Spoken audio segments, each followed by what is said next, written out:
Hello, welcome to the wrap-up video for week 1 of our MOOC, How to Remember War and Violence. So I'm Nina Parish, I'm one of the lead educators on this MOOC, and I'm delighted to have with me today Professor Brad Evans, who's a Professor of Political Violence and Aesthetics at the University of Bath. I'm very lucky to have him just up my corridor, and he's going to answer some questions to do with agonistic memory and the themes that we've covered on the course this week and his own work on violence. So, well, first of all, welcome everybody. Delighted to see so many of you have signed up again for this course from many different backgrounds and from different countries. So we've got people from Australia, South Africa, the States, Canada, across Europe as well. We've got a bunch of you from the In Flanders Fields Museum in Ypres, so welcome to you. So yeah, we've got museum professionals, we've got people in the army, so this is fantastic. This creates a space for some really good discussion and debates. So keep on engaging with the course materials, keep on posting too. So this week what we've covered on the course is the first memory mode that we'll be looking at. So this is antagonistic memory, and it's Stefan Berger who introduced you to the main themes around antagonism. So it's these ideas of us versus them, good versus bad, heroes and victims versus villains and perpetrators. It's quite a black and white, well, it's a very black and white, unnuanced view of the world, view of history. And there was much discussion about how it draws on emotions and passions to instigate a sense of belonging, and that how it's very effective at doing that sort of memory work. Stefan introduced examples of the AfD in Germany. He talked about football as well. He talked about British memories of the Second World War. And this, I think, well, you engaged really, really well with these different themes, with these different examples. You commented on various aspects of this. So someone commented on a lack of leftist examples and the examples that Stefan gave. There was some debate around education being indoctrination. I think we'll come back to that with Brad later on. A lot of you talked about a distrust of the elites. This is something that's come up a lot in recent times with Trump, with Brexit as well, and a culture of fear. So what I want to do is to let Brad talk a little bit about his work on violence, and then address some of the themes that we've been looking at this week with him. So Brad, could you tell us a little bit about your research? Yeah, well, I think I've been interested in the problem of violence for over 15 years explicitly, and I think that actually the more I kind of research violence, the more I understand it's been very formative in terms of aspects of my life which I didn't really understand at the time and necessarily call them violence. The main focus of my research is really to try to, I guess, unpack first of all what we mean by the term violence, and to try to understand that violence is very reductive if we simply link it to bodily harm. So I think that's the start point for me, is trying to make sense of what the actual term means, but not in some abstract way, but to argue that violence is not an abstract concept, but it's all too real and it's lived and it's experienced.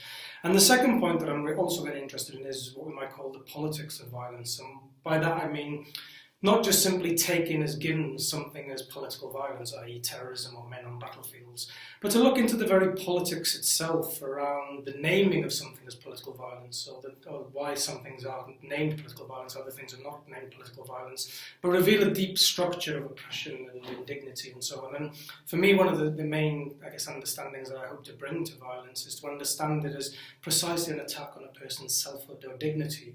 And that can take multiple different forms. And how we make sense of that, I think, in response requires multiple grammatical interventions, whether it's discursive or aesthetic, and there's a whole number of areas in which I try to cover then in terms of developing, as Walter Benjamin would say, how do we develop a critique of violence which is adequate to our times? Mm-hmm. Great.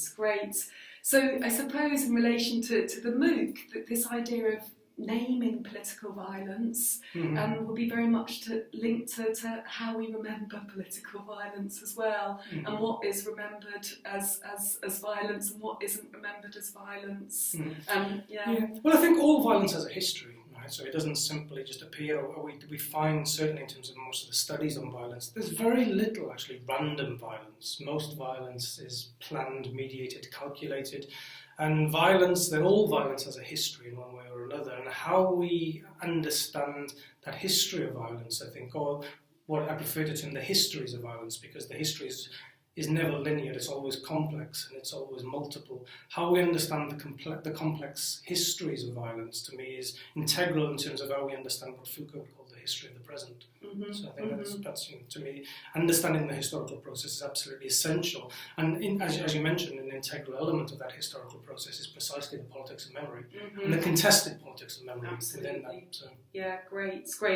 So in a way, antagonistic memory is the opposite of contested politics. It's creating situations which are divisive in a way. And I wondered if you could talk a little bit about that antagonism in relation to your own work, if this is something that you address in certain case studies that you've looked at, for example.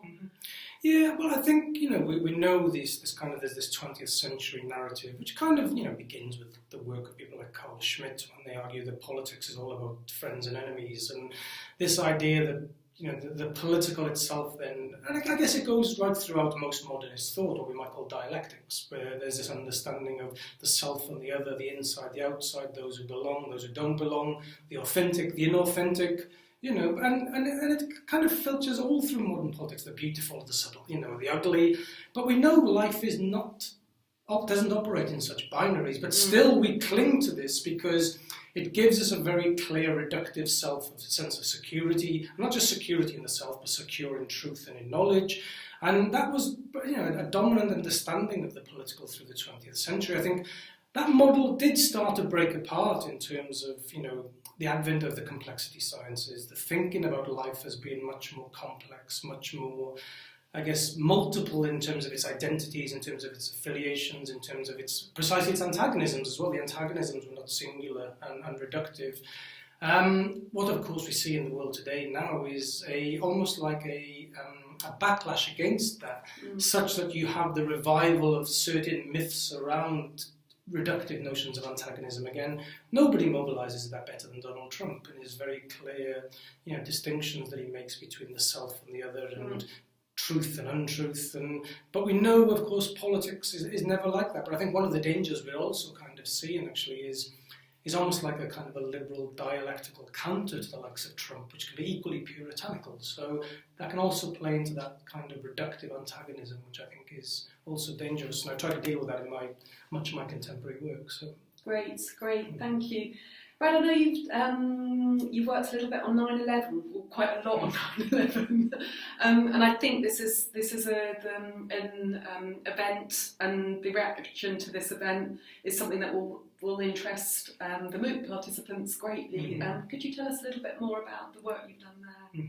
Yeah, well, I think the first, the way you describe it as an event, I think I've been taken historically by the philosophy of an event and what makes an event an event.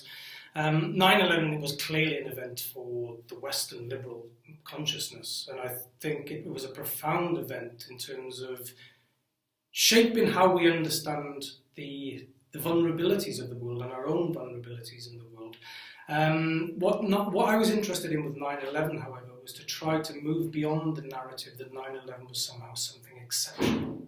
It was an exceptional attack which demanded an exceptional response, which for critics then leaded to an exceptional abuse of power. I didn't think there was anything exceptional about 9/11. I think it was actually remarkably normal in terms of the way in which the violence occurred, in terms of the spectacle of violence. It was just an acceleration of a lot of dynamics which were in existence for a number of times. How many times prior to 9/11 did we see the Twin Towers exploding in Hollywood productions? So the imaginary was already there in terms of that kind of catastrophe and that violence. And also our response, there was nothing exceptional to our response around 9/11. To go to war after 9/11 was predictable, it was expected, it was doing nothing or, engaging in a politics of forgiveness after 9/11, that would have been truly exceptional. But what we did was actually very much business as usual. So I tried to kind of make sense of that and move beyond that narrative of exceptionality and say, well, actually, if we understand 9/11 as part of a much broader historical continuum, it's actually much more normal in keeping with the logics of violence of the times. Now, that doesn't mean to say that there's not something unique about 9/11, because there's something unique about all acts of violence. And I think what was, to me, remarkably unique about 9/11 was the way in which a handful of individuals could create the image of a global security crisis. That used to take the army of millions, but now it takes a handful of individuals, and that has everything to do, I think, with the changing nature between perpetration of violence, its victims, and the spectacle, or the broadcasting of its occurrence. And that can only be made sense of through the advent of new media technologies. So yes, I've been very much interested in that, but also post 9/11, I'm also interested in the way in which terror has become normalised very quickly. So we live in a state of what I've written about as being terrifyingly normal, where the idea that another catastrophe or crisis is going to happen is now part of the accepted script, and very few politicians today even utter the terms war on terror. It's not that anybody's declared an end to it, it's just it's become so normalised we don't even need to utter it anymore. That links very, very neatly to a comment that one of our MOOC participants made about a rising culture of fear. And I don't know if you would have anything to say about that.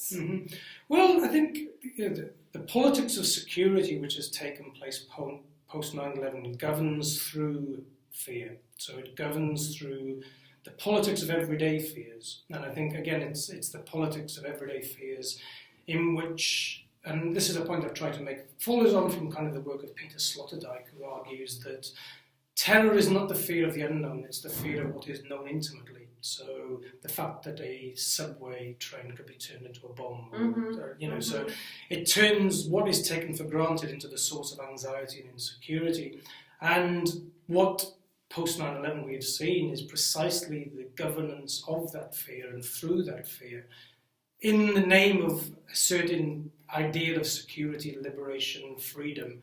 But we know works in the complete opposite way to freedom, because we can't be free in an age where you're constantly told to be fearful of everything, right? Because the threat is ubiquitous. The danger could come from anywhere. So how can you exercise freedom when the very things which are meant to give you freedom can also become the source of your anxiety and insecurity? That's a complete misnomer in terms of thinking about it politically. Great, thanks. That's really helpful. A last question, Brad. This is something that has come up in this run of the MOOC and has come up in the last two runs of the MOOC to do with fake news, manipulation of facts. And I suppose it's a little bit linked to a slightly controversial comment that one of our MOOC participants said about education as indoctrination. And I know, a little bit about your work, that you consider education as a very important tool. It's a bit of a garbled question, but if you could draw out some ideas. Well, first of all, I'm very suspicious around all this narrative around fake news, only in so much as it's presented as something radically new. I think we used to call it propaganda. Right? So, but I think also fake news has kind of become a default setting for people who don't want to engage in serious critique, and I think it's like as if George Orwell never walked the earth. Right? So I'm very suspicious of the term. That doesn't mean to say that certain politicians and leaders are evidently peddling falsities, and I think Hannah Arendt understood the dangers of that all too well. When we're unable to tell the difference between truth and outright lies, then of course those are the conditions in which authoritarianism takes place. So. But it doesn't mean to say that truth itself exists in some pure universe, as if we can, suddenly forget all the important criticism that took place in terms of the construction of truth, because truth is constructed as well, but there's a difference also between that and outright lies. In terms of education, I'm a strong believer in the power of education and how it works both ways. I think, if we look at, some of the most oppressive regimes in the world, they educated subjects and they educated citizens. Capitalism educates people. The pedagogical forces which can impact upon a person's life are multiple again. So we'd always been educated, and to me it's not about just about education. It's not just education will save us, it's about what kind of education that we have.